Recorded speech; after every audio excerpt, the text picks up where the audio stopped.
aberto o muro, já ultrapassou o muro. Pelo amor de Deus, manda alguém. A senhora tá ligando aonde?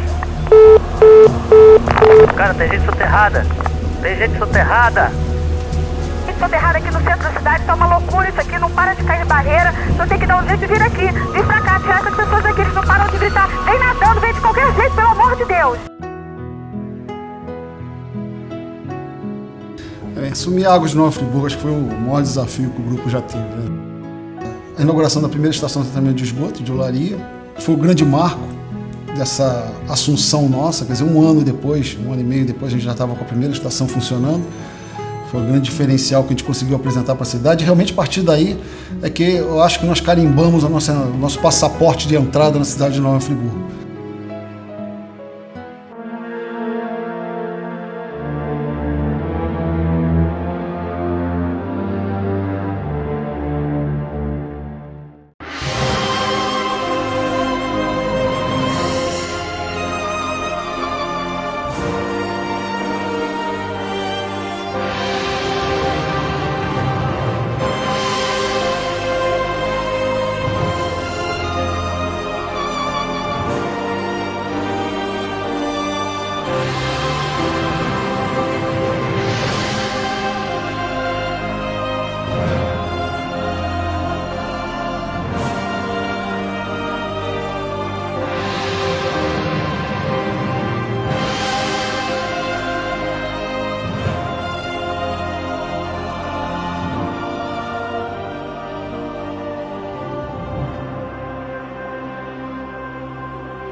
De acordo com as primeiras informações, pelo menos 9 famílias moravam no prédio que desabou.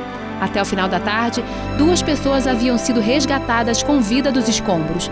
Equipes de emergências de várias unidades de saúde foram mobilizadas para trabalhar no resgate das vítimas. Voluntários ajudavam num trabalho que deve se estender pela noite. Pelo menos 3 pessoas estão desaparecidas.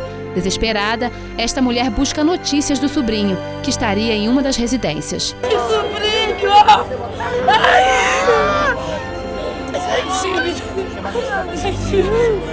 Nós mais cedo demos um alerta, choveu muito nas últimas horas, principalmente aqui no bairro de Olaria. Com certeza esse desabamento tem uma relação com essas chuvas e a gente mantém esse alerta, o município está em alerta. É preciso que as pessoas que estão em área de risco, que tenham muita atenção a qualquer sinal. Um pai salvou toda a sua família aqui porque ouviu o barulho, viu a casa rachando e conseguiu sair a tempo. Então é importante que não se espere chegar esse momento, principalmente que as chuvas ainda devem continuar, ainda pode chover mais hoje e nos próximos dias, e é preciso que quem estiver em área de risco que procure um local seguro para permanecer.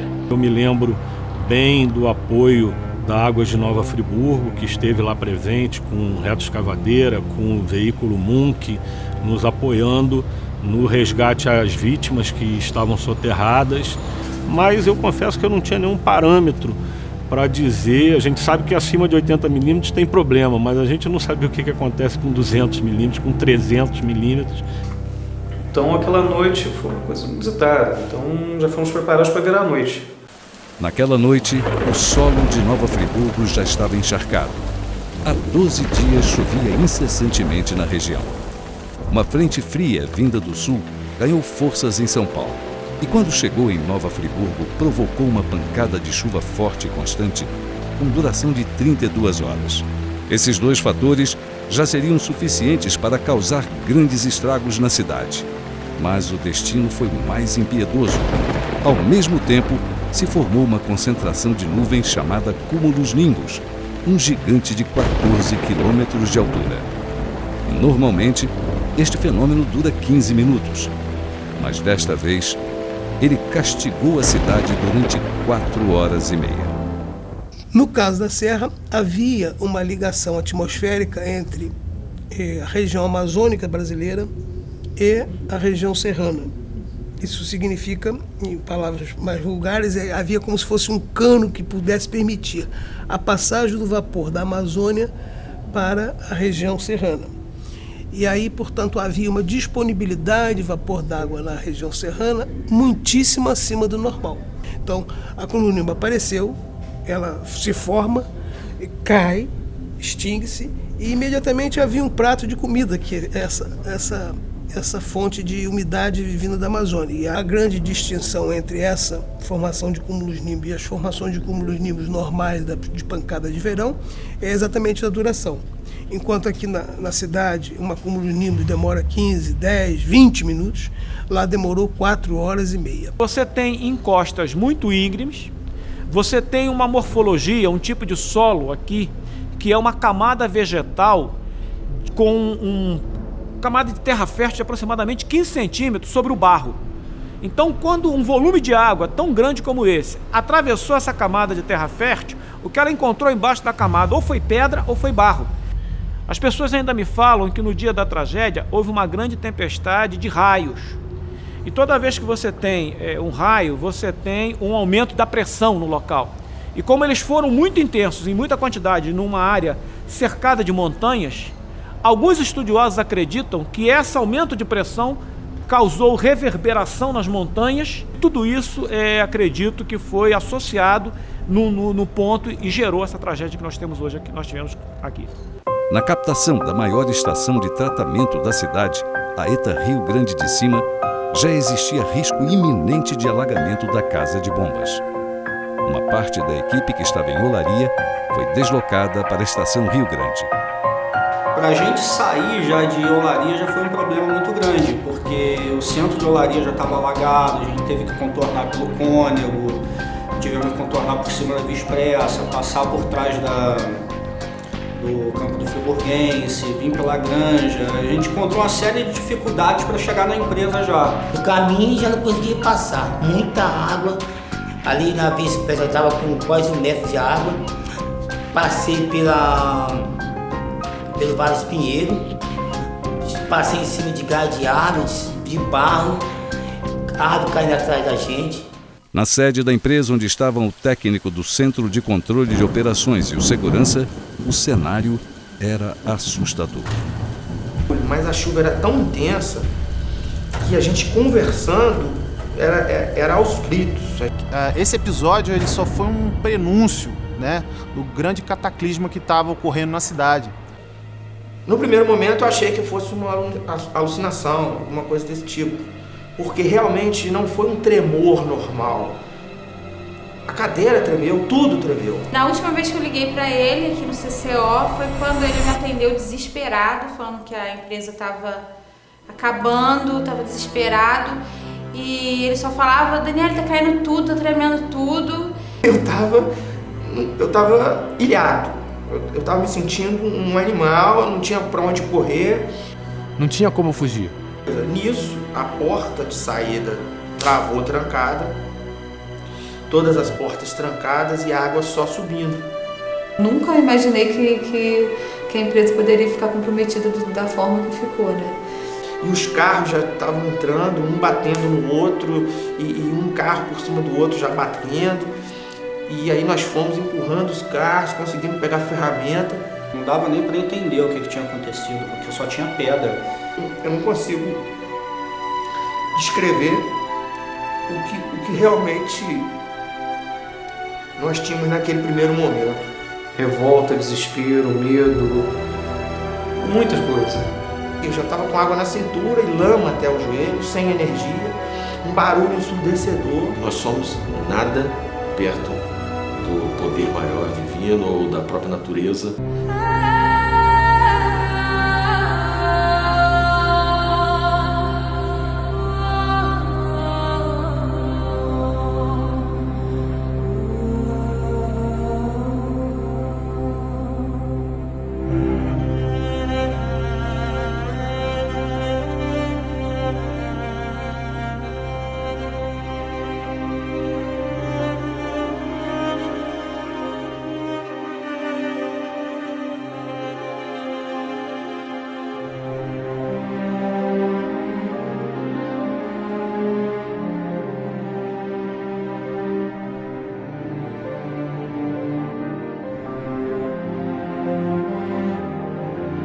Dentro e fora da empresa, a chuva foi impiedosa. A madrugada interminável de terror fez milhares de vítimas. 3.220 desalojados, 2.031 desabrigados, 493 vítimas fatais. 32 profissionais da empresa tiveram suas casas atingidas pelas chuvas. A maioria perdeu tudo. Só saiu com a roupa do corpo. Eu fugi pelo ar-condicionado, puxei minha esposa e o resto desceu. Tudo desceu.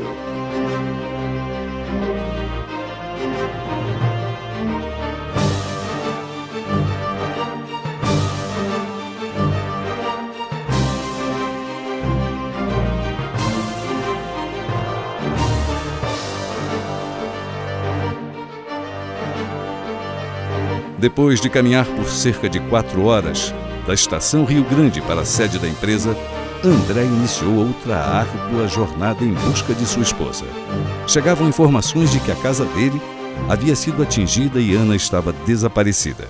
Chegava em certos momentos assim, a gente tinha que buscar forças, porque eu já tinha andado aqueles 10 quilômetros passando lama. Aí mais aquilo ali, e cada passo era uma dificuldade. Aí teve uma hora que eu falei, eu vou ter que arrancar os sapatos e vou descalço, porque agarrava o pé na lama, a gente ficava lama até a cintura. Alexandre Sinigali estava de férias na praia quando recebeu a notícia que o local onde morava havia sido totalmente destruído.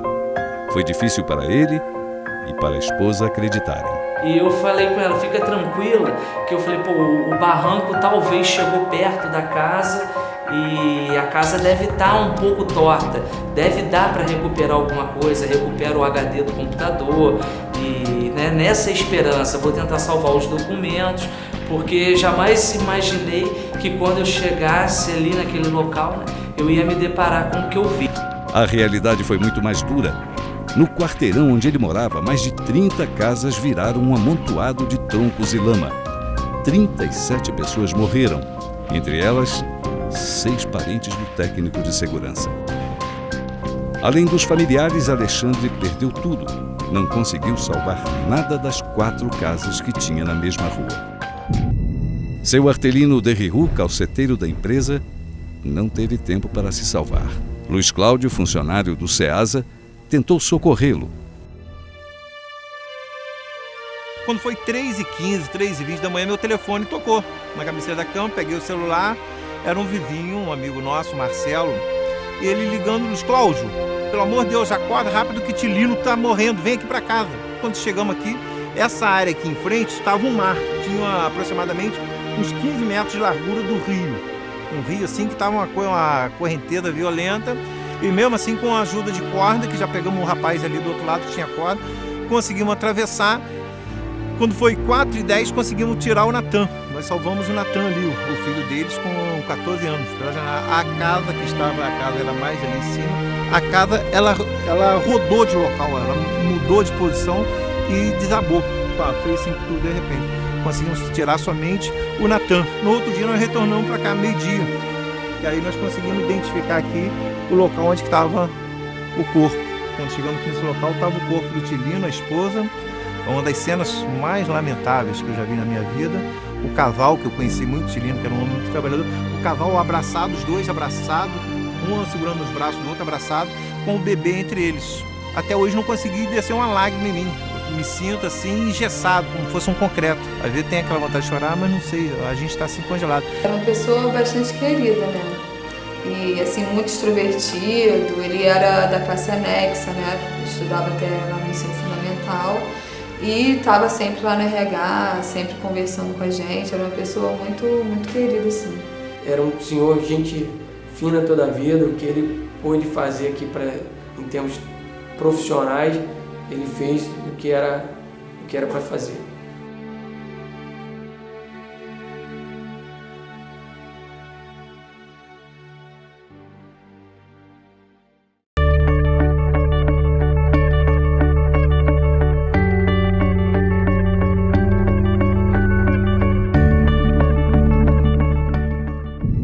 Os profissionais enfrentaram diversos obstáculos para chegar à empresa. A emoção dava lugar à adrenalina para começar o trabalho de reconstrução. Minha preocupação foi de salvar alguns documentos, alguns aparelhos. Muita pedra e muita gente. Na rua, um trânsito muito intenso, no céu, helicópteros e barulhos de sirene, bombeiro, você via BOP, você via exército. Telefone fixo aqui não havia, fibra ótica não tinha, quer dizer, a nossa comunicação estava completamente cortada e também não tínhamos acesso à TV, porque estava sem energia, então naquele momento nós precisávamos nos unir. O desafio agora era encontrar um caminho para recomeçar. 12 estações de tratamento de água foram atingidas pelas chuvas e estavam paralisadas. A sede da empresa, devastada. Pela primeira vez, a Águas de Nova Friburgo se deparava com toda a sua capacidade de produção comprometida. Então foi muito complicado e a nossa preocupação é saber o que tinha acontecido com o resto do sistema. Não tinha noção do que tinha havido. E as informações começavam a chegar, caiu barreira na Eta Caledônia, parou as Etas, a Eta tá parada, Eta Jason tá parada, Eta Bela Vista parou. Aí a gente começou a ter essas informações assim, bem pingadas mesmo. Parece que desmanchou, né, a cidade. Realmente era um clima de guerra, de ter que resolver isso o mais rápido possível. Eu acho que foi a maior catástrofe acontecida no Brasil até hoje, pelo que eu vi. Quer dizer, precisava de um plano de contingência sem termos.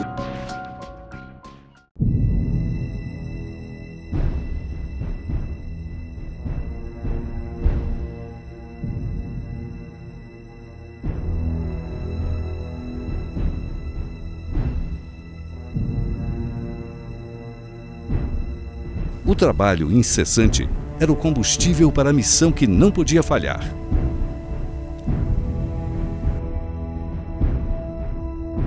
A solidariedade foi peça-chave para enfrentar o desafio. Todas as concessionárias da holding enviaram equipes para dar apoio a Águas de Nova Friburgo.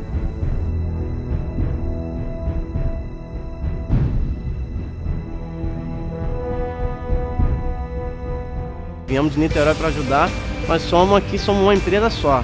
Águas do Imperador, Niterói, Friburgo, o Tornaíba foi muito legal. É amizade sem medir esforços para nada.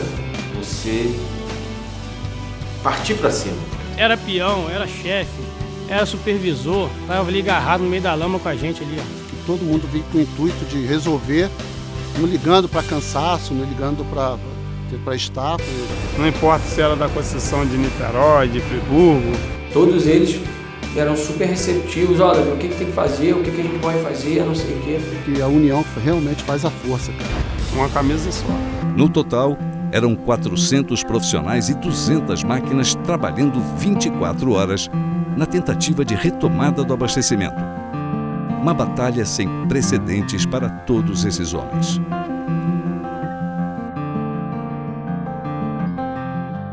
Nós descemos pedra, areia, cimento, tábua, tudo nas costas. Descer rocha, pedra, fazendo alavanca, usando rapel, cabo de aço. O primeiro desafio era localizar, né? Localizar, ver o tamanho da destruição. E o segundo era montar uma base para poder trazer o material até o local. O que estava dificultando o nosso trabalho aqui foi, como o Daniel falou, as árvores. Eram muitas árvores que desceu também do morro de cima, onde veio que aconteceu, que desceu essa barreira aí, essas pedras. Entendeu? Com a pedra muito grande, né? Essa pedra que era uma coragem que existia aqui no local. Nisso que desceu, levou, nós tínhamos que remover ela. E nós tivemos a ideia em fazer a tubulação em PAD e fazer uma estrutura de madeira para poder suportá-la, senão não teria como fazer as soldas. Realmente foi um desafio e a gente realmente, naquele momento, naquela semana, pelo menos a primeira semana, nós trabalhamos, cada um de nós, cerca de 20 horas por dia e essas outras 4 nos revezamos tentando dormir. Ver que ali tem muito de dedicação, de amor, de trabalho de equipe, de esperança. Que eu acho que a nossa missão era maior do que o medo, né? Com sangue, suor e lágrimas. Vamos fazer quando a gente pensamos que não ia conseguir.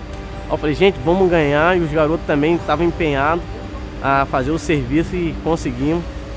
Os trabalhos eram tão longos, assim, os dias eram longos, a gente não estava tão absorvido naquilo ali, a gente não conseguia parar, não sabia nem quais os dias da semana eram. Eu percebi imediatamente nas pessoas uma vontade de lutar para vencer.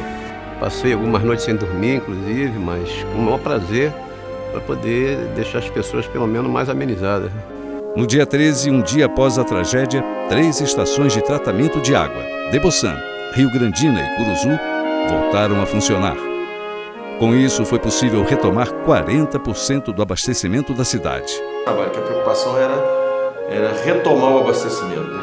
Os hospitais, os pontos mais críticos, né, que são os asilos. Uma outra questão que está preocupando os friburguenses é em relação ao abastecimento. Por isso a gente está aqui com Alexandre Bianchini, diretor da Águas de Nova Friburgo.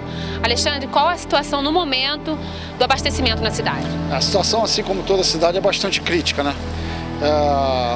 Além do problema da energia, a gente ficou com todas as unidades de produção sem energia durante todo esse período. Também muitos danos aconteceram devido às fortes chuvas. A prioridade era chegar à principal e maior estação de tratamento da cidade, a ETA Rio Grande de Cima. Todos os acessos estavam obstruídos por barreiras, pedras e troncos. A empresa precisou alugar helicópteros.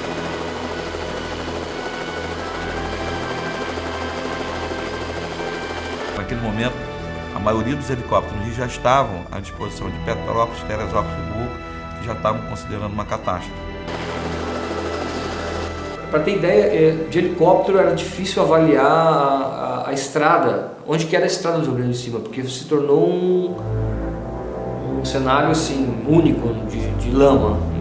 Eu me lembro uma coisa que o Alexandre falou comigo por telefone na quarta-feira. Falou, Cláudio, a estrada sumiu. Cláudio, a estrada sumiu. Na sexta-feira, dia 14, dia que o prefeito decreta estado de calamidade pública em Nova Friburgo, foi a vez das estações de tratamento de água Caledônia e Cascatinha voltarem a operar. Metade da cidade voltou a ser abastecida.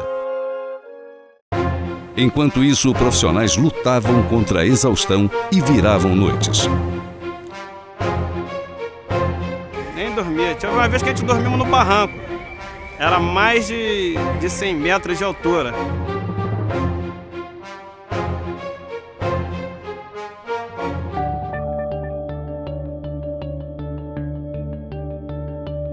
Nós conseguimos em 3, 4 dias visitar toda a cidade e identificar as ligações afetadas. Auxiliar de TI que virou faxineiro e eu virei motorista e cada um fazia aquilo que estava ao seu alcance. Então esse trabalho foi bem cansativo, porque o que dependia da concessionária, da nossa equipe, nós conseguimos fazer. O que o ser humano tem que ter é uma grande capacidade de negociação e flexibilidade.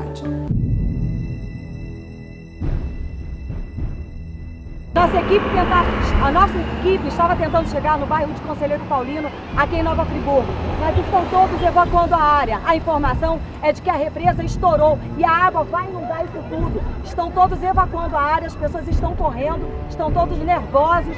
A polícia militar estão todos avisando que a represa arrebentou e vem mais água aqui. Cidade inteira, um colapso, um caos, todo mundo correndo de um lado para o outro. A ruptura da represa, né? E a população já desesperada teve uma reação prevista, né? Estourou a represa, o senhor viu? Nós vimos, quando estava saindo assim, mas queimando com aguaceiro assim, ó. Estão rabando fora. Estão vindo pra cá e estão evacuando a área. Todo mundo. Alguém me pegou pelo braço falando, doutora, o que é isso? Que represa é essa que estourou? Que não era nem pra vir pra cá, que isso aqui ia ficar embaixo da água. Tivemos que fazer um sobrevoo para constatar. Nesse momento a gente vê um caminhão de corpo de bombeiros com os carros mandando a gente evacuar a área. Que foi uma correria total, abandonando carros, correndo pela rua. Essas pessoas viram o fim do mundo. Não, falaram que a represa estourou.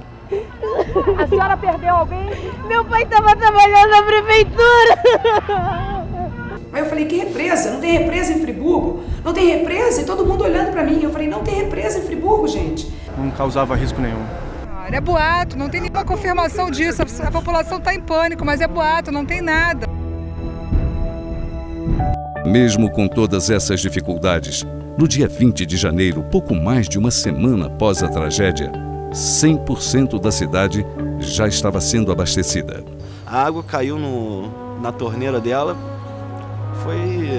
Chorou na mesma hora. Te falar a verdade, eu sentei ali na escada e chorei muito, né? Porque aquilo pra mim, assim, ter chegado naquele momento a água, poder lá, pelo menos assim, sabe, recomeçar alguma coisa, ter a sensação que alguma coisa na minha vida estava voltando ao normal, né? Todo mundo pulando de alegria, falando, já está chegando pela rede, está começando a cair água nas caixas. Fico muito orgulhoso, satisfeito em poder ter ajudado, né? Para nós foi uma vitória, para nós e para a empresa, né? Você viu os vizinhos lavando roupa, outros, sabe, consegui hoje fazer um almoço, assim, uma coisa assim simples, tão normal, mas que assim, era uma conquista. A gente trouxe a vida através do momento que a gente começou a trazer a água.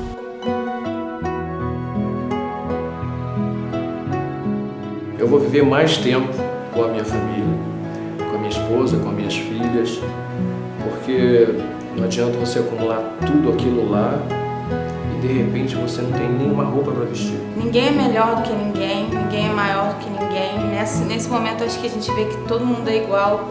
Aprendi a gostar mais das pessoas, né? Mais do que eu já gostava, porque a gente está junto hoje e amanhã já pode não estar mais. Tudo vai melhorar. Afinal de contas, basta ter fé. Quando você passa por uma coisa dessa, você para um pouco para pensar. A gente pode dizer que, na verdade, a gente ganhou, né? Porque a gente ganhou uma segunda chance, estamos batalhando, estamos trabalhando, estamos juntos. A solidariedade constitui a maior riqueza do ser humano. O amor é como o sol, pode se esconder, mas nunca sumirá. Eu jamais vou reclamar de nada. Então, eu agora não reclamo de nada. Pode chover canivete, está tudo bem. Porque é impossível ver as pessoas que perderam tanta coisa, perderam bens, não tem identidade, não tem nada. Não tem filho, não tem cachorro, não tem identidade. E essas pessoas continuam com o sofrimento delas, mas ainda com um sorriso, com uma esperança. Solidariedade, essa força nos chamar, essa força nos unir, todos como um só, todos como um sol. Somos por todos, por nossa Friburgo. Somos por todos, por Nova Friburgo. Somos por todos, por nossa Friburgo. Somos por todos e todos por um. Somos por todos, por nossa Friburgo. Somos por todos, por Nova Friburgo. Somos por todos, por nossa Friburgo. Somos por todos e todos por um. Somos por todos, por nossa Friburgo. Somos por todos, por Nova Friburgo. Somos por todos, por Nova Friburgo. Somos por todos e todos por um. Na verdade, se eu pudesse definir tudo isso com uma frase, eu acho que nós só conseguimos porque a gente ignorou que era impossível.